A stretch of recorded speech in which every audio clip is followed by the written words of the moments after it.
Chris, as Gastech winds down, how's it been?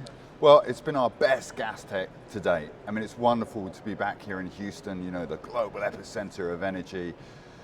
We're at the end of, the start of day 3. At the end of day 2, we broke all numbers, all records in terms of numbers of attendees, of people through the door.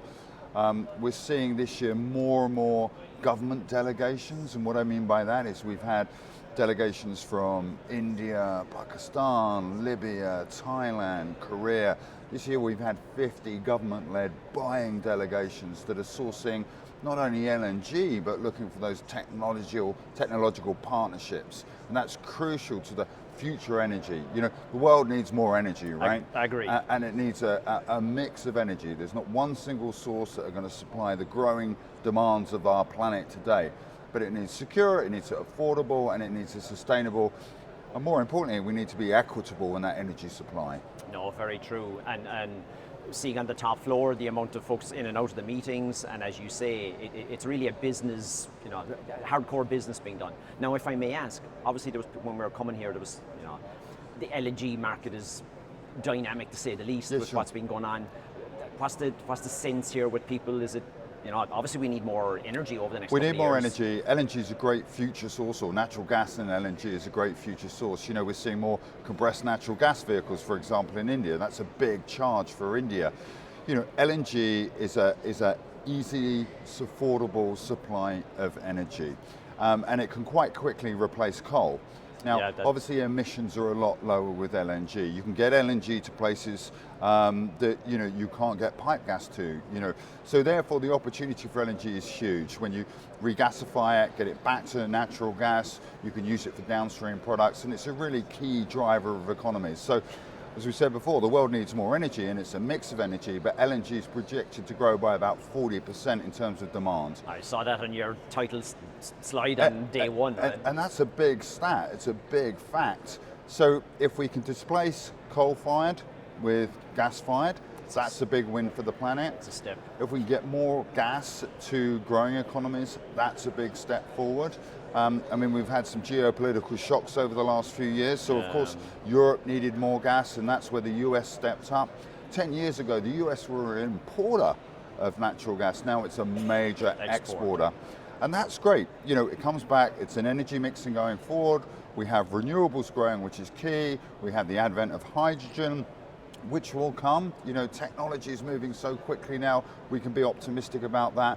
But LNG will be core to the energy future for the next 10 or 20 years. And that's what's really, really important. And it's at meetings like this that people get together, they understand the technology, how can we get more energy to more people, what do the contracts look like, the price of LNG comes down. Yep.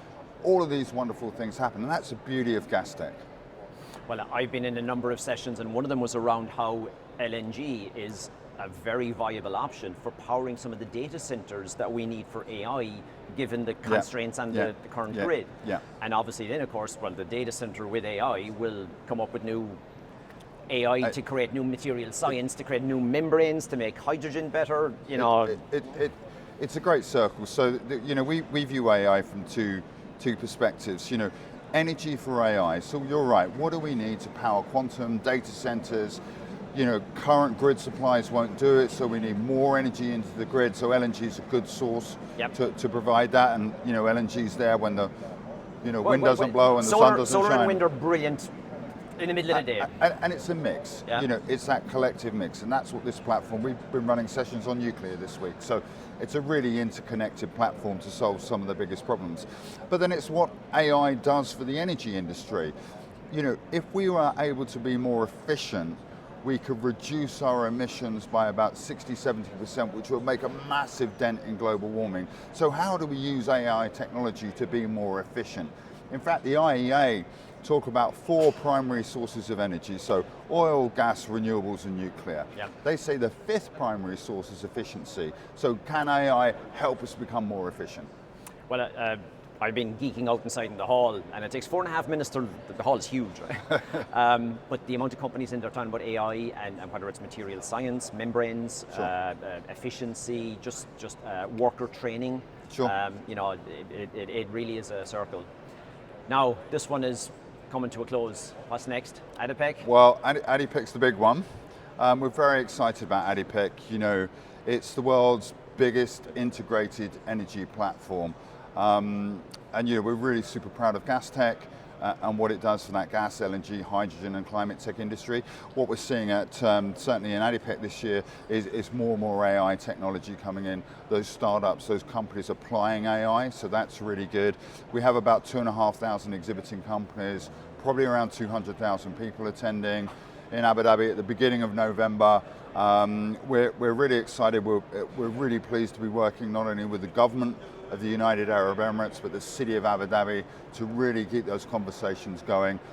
Big attendance from ministers, big bilaterals at a government level, but you know, more scientists, more technologists coming in, the latest equipment, and that equipment should enable us to, you know, produce more energy, cheaper is important, cleaner and faster, and again, getting more energy to more people to bring up rising economies, to lower emissions, to leave no one behind in this wonderful revolution that's taking place right now.